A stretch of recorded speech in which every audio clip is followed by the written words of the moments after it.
E agora outro assunto que eu queria falar com vocês é sobre o Marlon Gomes, que já foi pro Sub-20, né? O Vasco liberou o Marlon Gomes e segurou o Andrei, né? O Marlon Gomes já não vai participar agora do jogo de quinta-feira. O Andrei vai no de quinta, mas não se sabe se vai poder usar contra o Santos. É o Santos Santos depois, né? domingo. Isso, é o Santos, Santos no é. domingo, né? Mas o que, que você achou, Fábio, de ter liberado o Marlon com tranquilidade? Isso mostra que não faz, não tá usando tanto ele, usa depois de 20 minutos do segundo tempo, né, etc. O que, que você achou?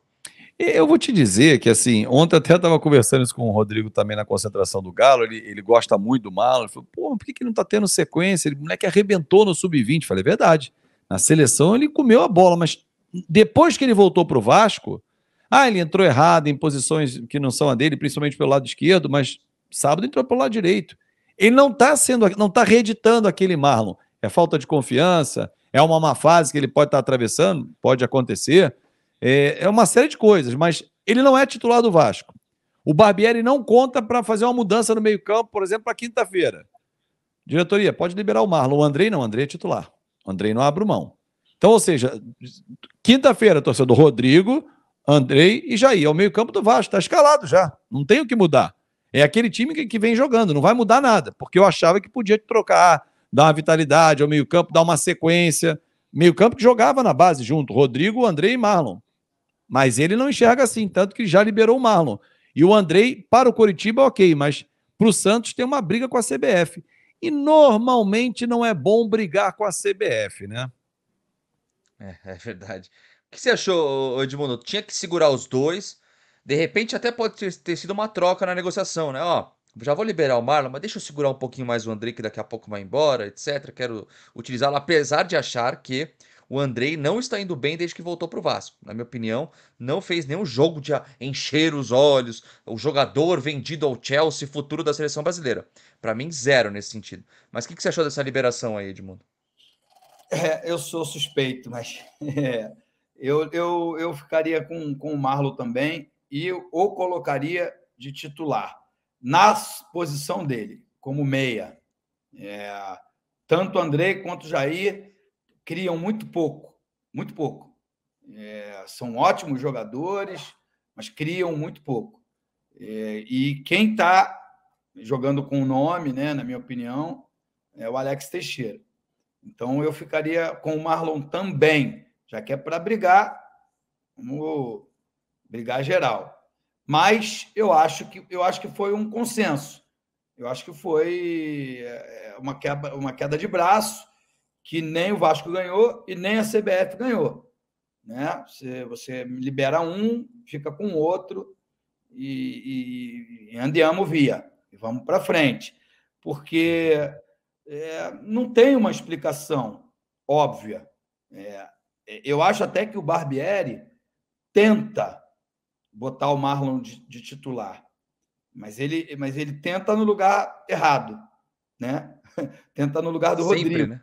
porque ele tem medo da crítica, ele tem medo de tirar o Jair e não dá certo, ele tem medo de tirar principalmente o Andrei e tem medo de tirar o Alex Teixeira, porque na função que hoje joga o Alex Teixeira, eu testaria o Marlon, não aberto, meia de marcação, marca e sai em velocidade, mas não só pela esquerda, sai em velocidade em qualquer setor do campo, porque é só você olhar fisicamente. O Marlon é magrinho, jovem, é o estilo de jogador veloz e com técnica para poder jogar solto e puxar os contra-ataques. Ô Gui, posso fazer Pode uma falar, Fábio. pergunta para o Edmundo, que é algo que me incomoda um pouco no time do Vasco, não Pode, sei vai, vou se... deixar, vai. Pode Obrigado, cara. fazer a pergunta. Obrigado aí pela parte que me toca. Cheguei atrasado, tem direito de perguntar ainda. Eu percebo muito, Edmundo, assim, o Alex joga pelo lado esquerdo, o Gabriel Peck joga pelo lado direito, o Andrei tá jogando pelo lado esquerdo, o Jair pelo lado direito, no meio. As posições são muito ferrenhas ali, não muda, né? E o adversário, claro que sabe. Né? Por onde joga o Peck? Ele joga o corredor pelo lado direito, pode dar o fundo, que ele não vai ter a mesma precisão com o pé direito que tem com o pé esquerdo e tal. O Alex, da mesma forma e tal. Mas eu observo nos outros times, Fluminense, ora o John Arias está pela direita, onde ele joga mais, mas ele daqui a pouco cai pela esquerda, aí o Keno inverte.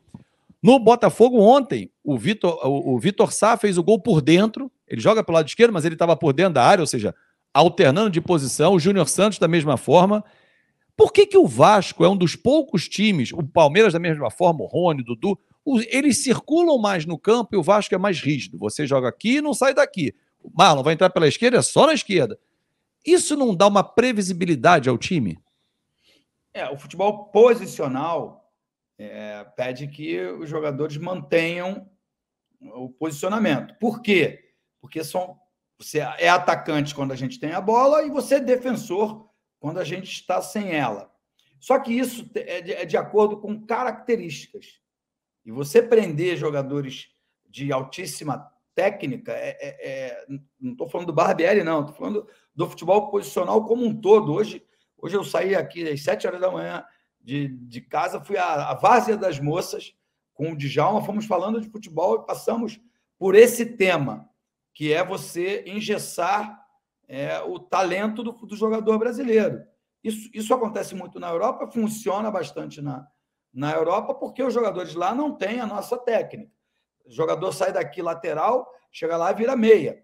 O jogador sai daqui meia, chega lá e vira atacante. Porque ele tem um diferencial que é a técnica apurada. Então, eu acho que você está coberto de razão.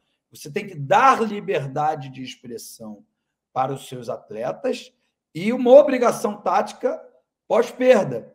Não necessariamente cada um com o seu problema, cada um no seu quadrado, cada um no seu quadrado. Eu não concordo com isso, porque fica mais previsível e mais fácil de marcar.